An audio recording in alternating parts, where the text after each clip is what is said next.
It was one of those afternoons that felt deceptively ordinary, the kind that makes you believe the world is calm and predictable, even when your life has never truly allowed you to feel that way, because when you are the parent of a medically fragile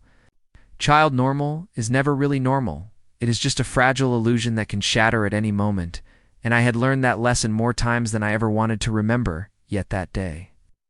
I still found myself hoping for something simple, something uneventful. As I carefully helped my daughter into the back seat of the car, adjusting the soft supports around her, making sure the tubing connected to her breathing machine was secure, her small face pale but peaceful in that quiet way that always made me both grateful and terrified at the same time, because I knew how quickly that peace could turn into panic. Her condition demanded constant attention, constant awareness. Every small detail mattered, from the rhythm of her breathing to the subtle sounds of the machine that supported her every inhale and exhale. And as I started the car, the low hum of the engine blended with the steady, mechanical rhythm behind me, creating a strange kind of balance that I had come to depend on, like a reminder that everything was working, at least for now. And I glanced at her through the rearview mirror, offering a soft smile. She returned with a faint one of her own, her eyes tired but trusting. And that trust carried a weight that never left my chest, because she depended on me completely, and I carried that responsibility into every decision, every turn, every second on the road. As we pulled out onto the highway, the sunlight stretched across the asphalt in long golden lines, reflecting off windshields and casting brief flashes into my eyes. Traffic moved at a steady pace, not too fast, not too slow, just enough to keep things flowing smoothly. And for a moment, I allowed myself to relax just slightly, my hands still firm on the wheel, but my shoulders easing as the familiar route unfolded ahead of us. This was a road I had driven countless times, a path that had become part of our routine hospital visits, checkups, consultations, each trip blending into the next, yet never losing its importance. Because every appointment mattered, every minute mattered, and I kept one eye on the road and the other on her, watching for any sign of discomfort, any shift in her breathing pattern. The machine continued its quiet work, a soft, repetitive sound that filled the car like a metronome, measuring time in a way that felt more real than any clock, because for us, time is not measured in hours or minutes, but in breaths and stability and how long we could keep everything under control. And outside, the world carried on as if nothing was different. Cars passed by, people talking, laughing, listening to music, living lives, untouched by the constant undercurrent of worry that defined mine. And I did not resent them for it, but there was always a distance, a quiet understanding that our reality was not the same and never would be. And still, I focused on what I could control: the road ahead, the speed of the car, the careful spacing between vehicles. Every decision calculated, every movement deliberate, because even the smallest mistake could have consequences I could not afford. And as we continued driving, I noticed the subtle shifts that come with highway travel: the merging lanes, the slight changes in traffic density, the occasional impatient driver weaving through cars, but nothing out of the ordinary, nothing that raised immediate concern, until slowly, almost imperceptibly, the flow began to change. The rhythm disrupted in a way that felt off before it even became visible. Brake lights flickered ahead, not in the usual ripple that comes with normal slowing traffic, but in scattered, uneven bursts, as if something ahead was forcing drivers to react suddenly and unpredictably. My grip tightened slightly as I eased my foot onto the brake, maintaining distance instinctively, my attention sharpening as that familiar sense of unease began to creep in, the kind that comes from experience, the kind that tells you something is wrong before you can fully see it. And I leaned forward, just a little, trying to get a clearer view past the line of cars ahead, but the angle was blocked by larger vehicles, until gradually the gap shifted, and I caught the first glimpse of what was causing the disruption: a car sitting still in the lane. Not angled, not pulled over, just stopped, as if frozen in place, right in the path of moving traffic. And for a moment, my mind tried to make sense of it, searching for a logical explanation. Maybe a breakdown, maybe an emergency, maybe someone needing help, but even from a distance, something about it felt wrong. There were no hazard lights flashing, no visible signs of distress, just stillness in a place where stillness did not belong, and the cars ahead began to slow more abruptly, some swerving slightly to change lanes, others hesitating, unsure of what was happening, and I felt the tension rise instantly, my focus narrowing as I carefully reduced speed, checking my mirrors, making sure I had space behind me, because the last thing we needed was a sudden stop that could trigger a chain reaction. And I glanced back at my daughter, her breathing still steady, but her eyes now half open, as if sensing the shift in motion, the change in energy that filled the car, and I spoke softly to reassure her, even though the words were as much for me as they were for her, telling her everything was okay, that we were just slowing down for traffic, that we would be moving again soon, but deep down, I was already calculating the possibilities, the risks, the time we might lose if this delay stretched longer than it should. And as we drew closer, the scene became clearer, the stopped car now directly ahead of us, positioned squarely in the lane, blocking the natural flow of vehicles, forcing everyone to either stop or merge abruptly into the adjacent lane where traffic was already tightening, and the lack of warning became more alarming with every passing second, because on a highway, predictability is safety, and this was anything but predictable. And I felt a flicker of frustration mixed with concern, because whatever the reason for stopping here, it was dangerous, not just inconvenient, but genuinely dangerous, especially for someone like us, where time and stability were not luxuries but necessities. And I tapped the brake gently, bringing the car to a near stop, maintaining as much distance as possible while scanning for an opening to move around. But the lane beside us was crowded, drivers hesitant to let others merge as confusion spread through. The line of vehicles and horns began to sound sporadically, short bursts of irritation that quickly blended into a chorus of impatience and tension. And still, that car did not move. It remained there, unmoving, unresponsive, as if the world around it did not exist. And I felt my heartbeat begin to rise, not in panic yet, but in that controlled, heightened awareness that comes when a situation starts slipping out of your control. And I checked the time, instinctively calculating before this delay could start affecting my daughter in ways we could not easily recover from. And I turned slightly in my seat, reaching back to adjust the tubing once more, ensuring nothing had shifted during the slowdown. My fingers moving quickly, but carefully, trained by countless moments like this, where precision mattered more than speed. And I could hear her breathing just a little more pronounced. Now, not yet alarming, but enough to remind me that we did not have the luxury of waiting indefinitely. And I looked ahead again, focusing on the car that had caused all of this, willing it to move, hoping for even the smallest sign that this is temporary,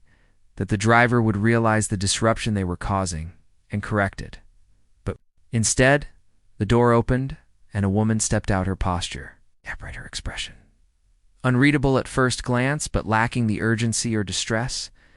I had expected. And that was the moment when the unease deepened into something heavier, something more troubling, because whatever this was, it was not an accident, not an emergency, not something beyond her control. It was a choice. And as she stood there beside her car in the middle of a highway lane while traffic built behind her, I felt a cold realization settle in, that this situation was about to become far more complicated than a simple delay, and that the calm, ordinary afternoon I had hoped for was already slipping away. I took a slow breath before opening my door, trying to steady the rush of urgency building inside my chest, because I knew that how handled the next few moments could either calm the situation or make it spiral completely out of control. And the last thing I could afford was escalation, not with my daughter sitting in the back seat, depending on every second remaining as stable as possible. And as I stepped out onto the asphalt, the heat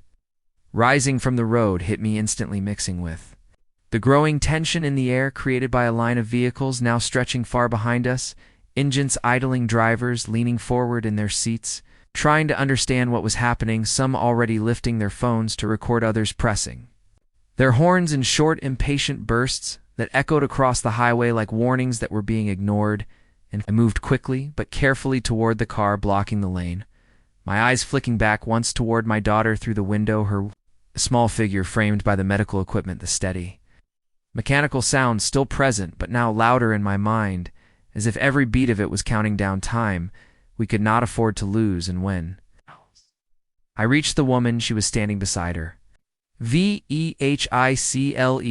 arms crossed, her posture rigid, her expression tight, not with fear or confusion, but with irritation, as if the situation unfolding around her was an inconvenience directed at her rather than something she had caused. And I spoke as calmly as I could, keeping my voice low, controlled, respectful, because I needed her to listen. I needed her to understand that this was not about pride or arguments or rules. This was about urgency, about a child who needed help. And I explained quickly that my daughter was in the car, that she had a serious medical condition, that we were on our way to an appointment, and that every minute mattered. And for a brief second, I thought I saw hesitation in her eyes, a flicker of awareness that maybe she was about to step back into her car and move it out of the lane. But that moment passed, almost instantly replaced by something harder, something defensive, as she responded, not with concern, but with a sharp tone, questioning why everyone was making such a big deal out of it, insisting that she had stopped for a reason, that people needed to be more patient, that rules were being ignored. In her words, felt disconnected from reality, like she was standing in a completely different situation than the one unfolding around us. And I felt the first crack in my composure as disbelief mixed with urgency, because this was not a misunderstanding. This was refusal. And I tried again, this time with more emphasis, explaining that this was a highway, that stopping like this was dangerous, that cars were backing up, that someone could get hurt, that my daughter needed immediate care. And still she stood there unmoved, her attention shifting briefly to the growing line of vehicles behind us, as if measuring the reaction but not absorbing the consequence. And I could hear the change in the crowd now, voices rising louder, frustration turning into anger, as drivers began stepping out of their own cars, some shouting for her to move, others pointing at the situation unfolding with a mixture of shock and disbelief. And the sound of my daughter's machine carried through the open car door behind me, a steady reminder of what truly mattered, cutting through the noise and bringing my focus back with sharp clarity. And I turned slightly, gesturing toward the car, urging her to look, to understand, to see beyond whatever argument she believed she was making. But instead of softening, her expression hardened further, her stance more rigid, as if every plea was being interpreted as a challenge rather than a warning. And she began talking about regulations, about order, about how people needed to follow structure and wait their turn. And I felt a surge of frustration rise, because nothing about this moment fit into the framework she was clinging to. This was not about lines or turns or control. This was about immediate human need. And the longer this continued, the more dangerous it became. And I stepped closer, my voice no longer as calm as before, still controlled, but edged with urgency that I could no longer hide, as I told her plainly that this was not the place to make a point, that lives were at risk, that my daughter's condition could worsen at any second. And for a moment the world seemed to narrow around us, the noise fading slightly as everything hinged on her next decision. Whether she would finally step back into her car and move, or whether this would continue to escalate beyond what any of us could control. And behind me, I heard a shift, a sudden increase in movement, as more people exited their vehicles, drawn by the tension, by the raised voices, by the unusual sight of a highway brought to a standstill, by a single, unmoving car. And the atmosphere changed from confusion to confrontation, a collective pressure building as strangers became witnesses, and witnesses became participants, some siding with me, others simply demanding resolution, but all of them adding to the intensity that now surrounded us. And I glanced back again, my heart tightening as I saw my daughter's chest rising more unevenly, her small hand gripping the edge of her seat, her eyes half open and searching. And that image cut through everything else, every distraction, every argument, every ounce of restraint, because in that moment nothing mattered except getting back to her, getting her moving, getting her help. And I turned back to the woman, my patience stretched to its limit, my voice firm, As I told her that this needed to end now, that she had to move her car immediately, that whatever point she was trying to make was not worth what was happening here, and instead of stepping back, she raised her voice, matching the intensity around us, her words sharper, louder, filled with a stubborn certainty that defied the reality. Everyone else could clearly see, and the confrontation tipped from tense to volatile, the line between argument and crisis, dissolving as the situation spiraled further out of control, and I felt the weight of time pressing down harder with every passing second, because while this argument continued, my daughter remained in that car, her condition inching closer to something far more dangerous, and I knew that if this did not resolve in the next few moments, we would be forced into a situation where words were no longer enough, where action would have to replace negotiation, and as the sound of distant sirens began to emerge, faint at first, but growing slowly louder, cutting through the chaos like a warning of what was coming, I realized that this moment, this confrontation, this refusal had already crossed a line that could not be undone, and whatever happened next would carry consequences far beyond this stretch of road. The sound of the sirens was still distant, not yet close enough to bring relief, but loud enough to remind me that help was on its way. And yet every second between that sound and their arrival felt unbearable, because inside my car my daughter was slipping further away from stability, and I could see it the moment. I turned back toward her, everything else fading into the background as instinct took over, and I rushed to her side, pulling the door open with trembling hands. The rush of outside noise flooding in, but instantly becoming irrelevant as I focused only on her, her breathing no longer steady, no longer supported in that quiet, predictable rhythm that I had relied on, but now uneven, shallow, each inhale strained, as if her body was fighting against something it could no longer keep up with, and I felt a surge of fear so sharp it almost froze me in place. But there was no time for hesitation, no room for panic, only action, and I reached in, adjusting the tubing, checking the connections, making sure nothing had come loose during the delay, my fingers moving quickly over familiar components, guided by repetition and urgency, but everything seemed to be in place, which made the situation even more terrifying, because it meant the problem was not the machine, it was time. Time we had already lost, time we could not get back, and I spoke to her softly, my voice shaking despite my effort to keep it steady, telling her to stay with me, telling her to keep breathing, to focus on me, even as her eyes struggled to remain open, her small hand weakly tightening around mine, and that simple gesture nearly broke me, because it carried both trust and fear in a way no words ever could. And behind me, the chaos continued, voices raised, footsteps moving quickly around the scene, but all of it felt distant, like it existed in another world separate from the one I was trapped in with her, and I shouted for help, my voice louder, now sharper, cutting through the noise as people began to realize the severity of what was happening, not just a blocked lane, not just an argument, but a medical emergency unfolding in real time. And suddenly, the energy shifted. The crowd that had been watching began moving with purpose, some rushing closer, others stepping back to make space, someone calling emergency services again, their voice urgent, repeating details, trying to accelerate the response, and I could feel the pressure building, not just from the situation, but from the awareness that we were running out of time, her breathing growing weaker, her chest rising less with each attempt. The machine continuing its effort, but no longer enough to maintain what she needed, and I adjusted it again, my hands shaking more now as I tried to compensate for the delay, trying to do anything that could stabilize her, even for a moment longer, and I kept talking to her, refusing to let silence take over, because silence felt like surrender, and I could not allow that. I would not allow that. And somewhere in the chaos, I became aware of the woman again, the one who had caused all of this, standing a short distance away, no longer speaking, no longer arguing, her earlier defiance gone, replaced by something else, something quieter, something uncertain. As she watched the reality of her actions unfold in front of her, and I wondered if she finally understood, if she could see now what this was never about rules or control, but about a life hanging by a thread. And the weight of that realization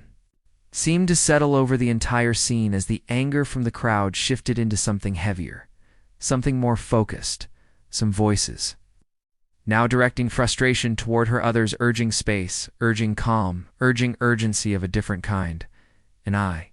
stayed where I was anchored beside my daughter, unwilling to move, unwilling to leave her side even for a second, as I monitored every breath, every movement,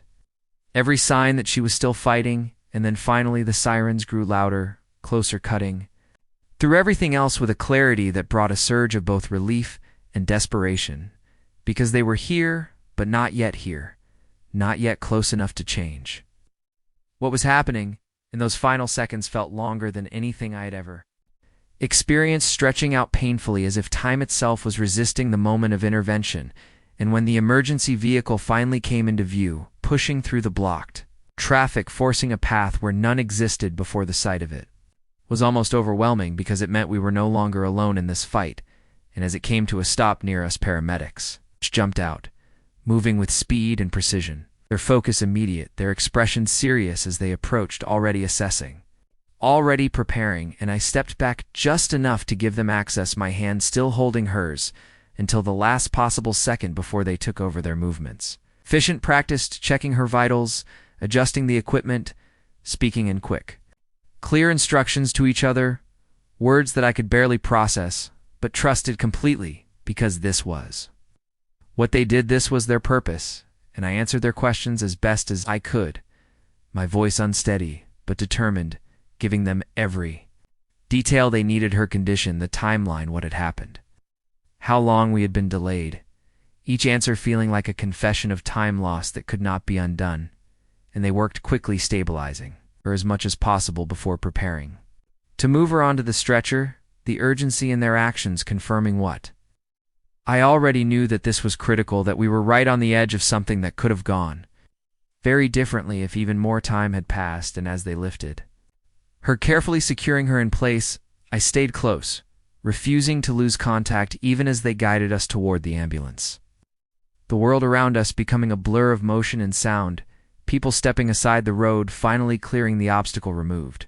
Too late to prevent the damage, but just in time to allow a chance at recovery. And I caught one last glimpse of the woman as we moved past her, her face pale, her posture no longer rigid but uncertain, as if she was seeing everything for the first time. And in that moment there was no anger left in me, no space for it, only the overwhelming focus on my daughter, on getting her through this, on making sure that this moment did not become the one that defined everything that came after. And as the ambulance doors closed behind us, sealing off the outside world and replacing it with the controlled urgency inside, I climbed in beside her, my heart still racing, my mind still trying to process everything that had just happened, but now locked into a single purpose: to stay with her, to keep her grounded, to hold on to hope. As the vehicle surged forward, sirens blaring louder than ever now, not distant, not approaching, but carrying us toward whatever came next. And I held her hand again, whispering to her, telling her she was not alone, telling her to keep fighting, even as machines and trained hands worked around us, doing everything possible to pull her back from the edge that we had come so dangerously close to falling over. When the ambulance doors closed and the sirens carried us away from the chaos of the highway, it felt as though the world had split into two separate realities. One left behind on that road filled with noise, confrontation, and disbelief, and the other confined within the narrow walls of the ambulance, where everything became intensely focused, precise, and urgent. And I sat beside my daughter, gripping her hand as if letting go for even a second might now allow her to slip further away. Her small fingers still warm but weaker than before, and every movement around us carried a weight that pressed heavily against my chest. The paramedics worked with calm efficiency, their voices steady as they communicated vital information, adjusting equipment, monitoring her breathing, administering what she needed in rapid, controlled steps. And I tried to follow everything they were doing, but my mind struggled to keep up, overwhelmed by the fear that had not yet loosened its grip, and the realization of how close we had come to losing her played over and over again in my head, each moment on that highway, replaying with painful clarity. Every second of delay, every word spoken, every chance that had been wasted. And I leaned closer to her, speaking softly, even as the noise of the siren filled the space, telling her she was safe now, telling her help was here. Telling her to hold on just a little longer because we were almost there and I did not know if she could fully hear me or understand me, but I needed to say it. I needed her to feel that connection, that presence, because it was the only thing I could still give her in a moment where so much was out of my control. And as the ambulance sped through traffic, the outside world blurred into streaks of motion, vehicles pulling aside, making way for the urgency that now defined our path, a sharp contrast to the standstill we had been trapped in just minutes before, and that contrast made everything feel even more surreal. How quickly circumstances could shift, how a single decision could create such a drastic divide between movement and paralysis, between safety and danger. And when we finally arrived at the hospital, the transition was immediate, the doors opening to a team already waiting, ready to take over seamlessly, as the paramedics relayed information with precision, transferring responsibility without hesitation, and I followed closely, unwilling to fall behind, as they rushed her through corridors filled with bright lights and controlled chaos, every step echoing with urgency, every voice carrying purpose, and they guided her into a treatment room where more hands, more equipment, more expertise surrounded her, forming a barrier between her fragile state and the unknown outcome that lay ahead. And then suddenly, I was asked to step back just slightly, just enough to allow them space to work fully, and that small distance felt unbearable, as if being even a few feet away created a gap I could not bridge. And I stood there watching as they moved quickly around her, their focus unwavering, their actions deliberate and practiced, and for the first time since it all began, I was no longer the one actively doing something, no longer adjusting or fixing or speaking in a way that could directly change her condition, and that shift left me feeling both relieved and helpless at the same time, because I trusted them completely, but I could not escape the instinct to stay involved, to keep doing something, anything that might help. And as minutes stretched into what felt like hours, I found myself replaying everything again, not just the crisis, but the beginning, the moment. We left home, the quiet drive, the sudden stop, the confrontation, every detail, now carrying a sharper edge because I could see how each piece had led to this moment. How fragile the sequence had been, how icily it could have gone differently. If just one decision had changed, and the weight of that realization settled heavily on me, because it was not just about what had happened, it was about what could have been avoided entirely. And eventually a doctor approached, his expression serious but not without a trace of reassurance, and he explained that they were stabilizing. Heard that she had experienced a significant episode, that the delay had intensified her condition, but that they were doing everything necessary to bring her back to a safe level. And I listened carefully, holding on to every word, searching for certainty in a situation that offered very little of it. And when he said that she would likely recover, that they had intervened in time, a wave of relief washed over me, so strong it nearly took my breath away. But it was not a complete relief, not the kind that erases fear entirely, because the warning remained clear that we had come dangerously close to a different outcome, and that knowledge stayed with me even as I nodded, even as I thanked him, even as I tried to steady myself against the emotional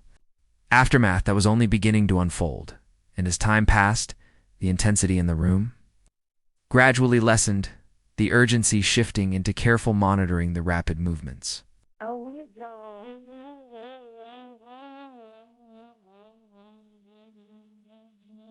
slowing into controlled observation,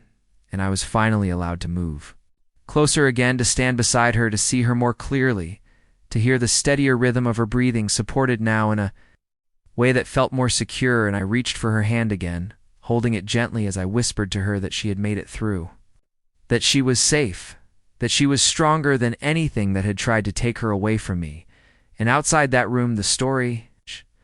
we had lived through was already beginning to take on a life of its own, the incident on the highway spreading through those who had witnessed it, through videos, through conversations, through the shared shock of what had unfolded. And authorities had arrived at the scene, gathering statements, documenting what had happened, piecing together a sequence of events with a clarity that left little room for interpretation. And the woman who had blocked the lane was no longer just a figure in a confrontation. She had become the center of an investigation, her actions examined in the full context of their consequences. And while I was not there to see it unfold, I could imagine the shift, the way her earlier certainty would have been replaced by the reality of accountability, the way the voices that once argued now spoke with purpose, describing what they had seen, what had been said, what had been ignored. And as I sat in that hospital room, the distance between those two places, the highway and the quiet, controlled environment around me, felt vast yet directly connected, because everything that had happened there had led to this moment, this outcome, this fragile sense of stability that we were now holding on to. And I realized then that this was never just about one person or one decision. It was about awareness, about the understanding that actions carry consequences that extend far beyond the moment they are made, and that sometimes those consequences arrive faster and with greater impact than anyone expects. And I stayed there beside my daughter as the hours continued to pass, watching her breathing stabilize further, listening to the steady sounds of the equipment that now felt reassuring rather than alarming. And slowly the tension that had held me so tightly began to ease, not disappearing completely, but loosening enough to allow me to think more clearly, to process what had happened in a way that went beyond immediate survival and into something deeper, something that would stay with me long after this day ended. Because while she was going to be okay, the experience itself had left a mark, a reminder of how quickly things can change, how fragile control truly is, and how important it is to recognize the humanity in every situation, especially when time is not just time, but the difference between crisis and recovery. And as I sat there holding her hand, I made a quiet promise to myself that this story would not remain confined to that highway or this hospital room, that it would be shared not out of anger, but out of purpose. Because if even one person could hear it and choose differently in a moment that mattered, then maybe something meaningful could come from what we had endured. And maybe, just maybe, it would prevent another family from facing the same terrifying chain of events that had brought us here. In the days that followed, the intensity of that moment on the highway did not simply fade away, as one might expect after a crisis passes. Instead, it settled into something deeper, something that stayed with me in quiet moments and loud ones alike, shaping the way I thought about everything that had happened and everything that could have happened. Because while my daughter was now stable and slowly regaining her strength, the memory of how close we had come to losing her remained vivid, unrelenting, and impossible to ignore. And each time I looked at her, each time I heard her breathing return to its familiar, supported rhythm, I felt both overwhelming gratitude and a sharp echo of fear, because I knew that what we had experienced was not just an unfortunate delay or a random incident. It was a chain of choices that had led us to the edge of something irreversible, and that understanding changed the way I saw the world around me in subtle but permanent ways. And as news of the incident continued to spread beyond the people who had witnessed it firsthand, it began to take on a larger meaning, one that extended far beyond our personal experience. Because others saw in it something that resonated, a reminder of how easily everyday situations can escalate when empathy is absent and awareness is ignored. And conversations began to emerge, not just about what had happened, but about why it had happened, about the mindset that allows someone to prioritize control or stubbornness over immediate human need. And those conversations carried weight because they forced people to confront uncomfortable truths about behavior, about responsibility, about the impact of decisions made in moments that might seem small, but are anything. But in somewhere within those discussions, the woman who had blocked the highway became more than just an individual in a single event. She became a symbol of a larger issue, a representation of what can happen when rules or perceptions are followed blindly, without consideration for context or consequence. And I found myself reflecting on that, not with anger as I might have expected, but with a complex mix of emotions that included frustration, yes, but also a desire for understanding. Because while her actions had nearly cost us everything, I realized that simply labeling her as the problem would not change anything meaningful. What mattered more was ensuring that the lesson behind the event was seen clearly, understood deeply, and carried forward in a way that could prevent something similar from happening again. And legally, the situation moved forward with a clarity that matched the seriousness of what had occurred. Authorities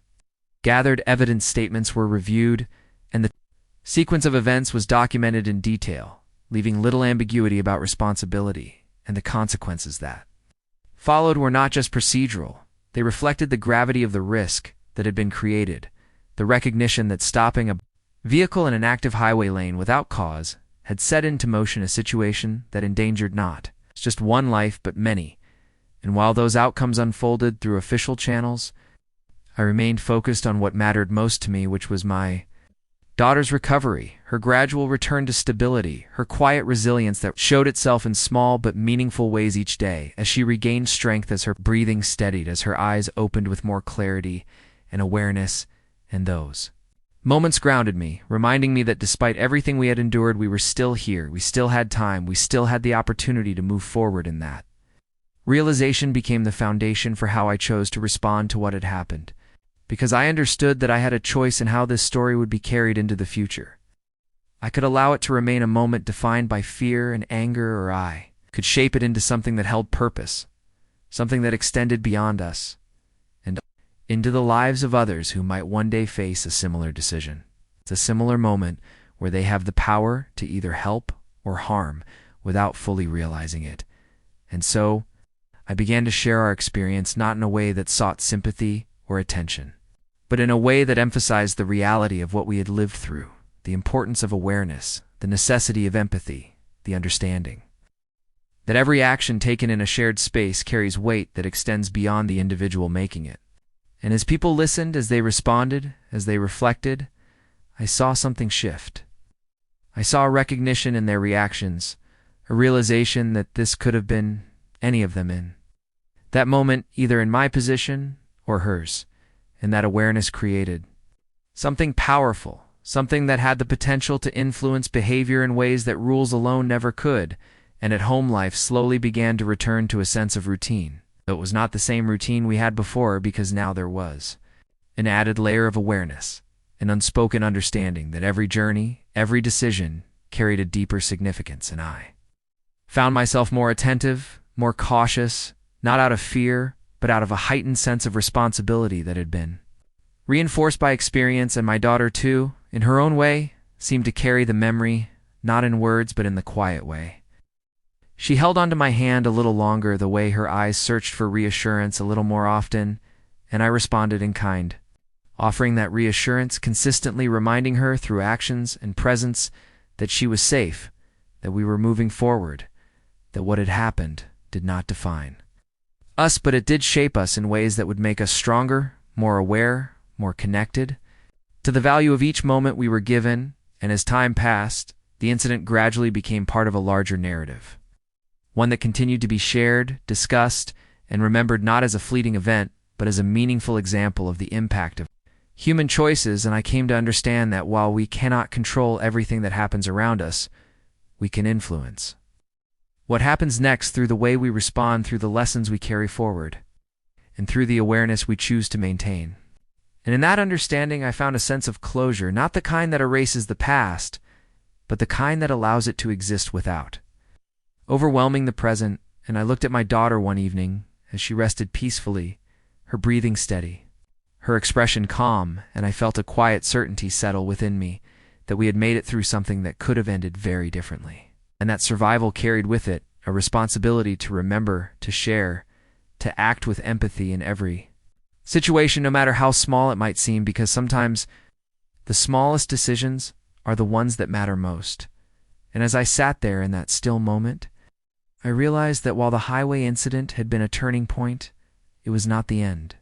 of our story. It was a beginning, a reminder of what truly matters, and a call to ensure that in every moment where we have the ability to choose, we choose with awareness, with compassion, and with the understanding that our actions have the power to shape outcomes far beyond what we can immediately see.